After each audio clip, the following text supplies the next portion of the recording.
મોડાસા નગરપાલિકા તરફથી નહેરુ કેબિન ધારકોને પોતાની નવી દુકાનમાં શિફ્ટ થવા માટેની નોટિસ અપાઈ। મોડાસા શહેરમાં આશરે લગભગ છેલ્લા 40 વર્ષથી નહેરુ કેબિન ધારકો રોડ પર કેબિનો નાખી પોતાનો ધંધો રોજગાર ચલાવતા હતા।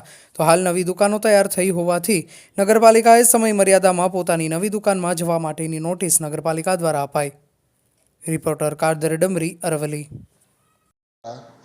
હાલ મોડાસા 4 રસ્તાથી જે જૂની નગરપાલિકાના વિસ્તારની અંદર 89 કેબિનો જે નહેરુ માર્ગ કેબિન એસોસિએશન તરીકે ઓળખાય છે, જેની મંજૂરી મોડાસા નગરપાલિકા દ્વારા જાન્યુઆરી 2024ની અંદર બાંધકામ કરવા માટેની આપવામાં આવેલ હતી।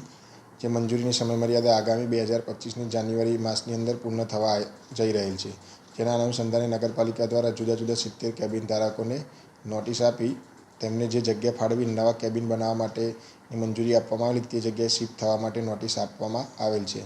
મોડાસા નગરપાલિકા દ્વારા આગામી સમયની અંદર આ કેબિન ધારકો પોતાની જે નવી જગ્યા ફાળવવામાં આવેલ છે તે જગ્યાએ શિફ્ટ થશે, જેને ધ્યાને લઈ નગરપાલિકા દ્વારા તે દબાણો દૂર કરી કેબિનો દૂર કરી રોડનું વાઇડનિંગ કરી વચ્ચે નગરપાલિકાના ચૂંટાયેલા પ્રતિનિધિઓ દ્વારા આગામી સમયમાં વચ્ચેના ભાગની અંદર ડિવાઈડર તથા સ્ટ્રીટ લાઇટના પોલનું આયોજન કરવામાં આવેલ છે, જેથી કરીને શહેરના નગરજનોને ટ્રાફિક મુક્ત રસ્તો મળી શકે અને જે કેબિન ધારકો છે તે પોતાની નવી જગ્યામાં સારી રીતે પોતાના ધંધાના રોજગાર કરી શકે તેના માટે નગરપાલિકા કાર્યવાહી કરી રહી છે।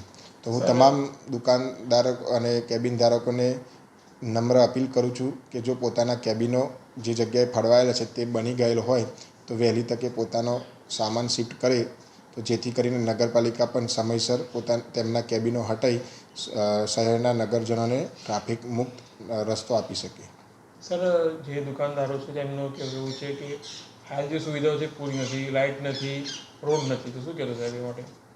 એ લોકોને મંજૂરી આપે 2024 જાન્યુઆરી માસમાં આપવામાં આવેલ હતી, જે અંદાજિત આજે 9થી 10 મહિના જેટલો સમય થઈ ગયેલ છે। તે તમામ 89 કેબિનોની બાંધકામ પોતાની રીતે કેબિન ધારકો દ્વારા કરવામાં આવી રહેલ છે। તેમના આંતરિક નાના મોટા વિખવાદોના કારણે અમે જે છેલ્લા 2 માસથી કામ જોઈ રહ્યા છે તે ઘણું ધીમે થઈ રહ્યું છે। તો તે પોતાના એસોસિએશન વતી પોતે રજૂઆત કરી બિલ્ડર પાસે ઝડપી કામ કરાવે તો જેથી કરીને આ કામગીરી ઝડપથી થઈ શકે। તેમને જે કંઈ જરૂરિયાત હશે તે માટે નગરપાલિકા દ્વારા જેબીની અંદર પણ ઝડપથી તેમને લાઇટ કનેક્શન મળે તે માટે વાત કરવામાં આવેલ છે। આમ નગરપાલિકા પોતાના તરફથી અને શહેરના નાગરિકોના હિતમાં ઝડપથી ટ્રાફિકની સમસ્યાનું નિવારણ થાય તે માટે સતત પ્રયત્નશીલ છે। સર, નગરપાલિકા દ્વારા જે સમય મર્યાદામાં જે ગલ્લા જે ખાલી કરવાની વાત કરી છે, જે સમય મર્યાદામાં ખાલી નહીં કરે તો શું કાર્યવાહી કરવામાં? તેમને નગરપાલિકા હાર્શ એક્શન લેશે, જરૂર પડશે તો 100%, પરંતુ જો સમજાવટથી તે પોતાની જગ્યાએ શિફ્ટ થઈ જશે તો સારું, નહીં તો નગરપાલિકા નિયમો અનુસાર જે પણ કંઈ કાર્યવાહી કરવાની થશે તે કરવા માટે કટિબદ્ધ છે।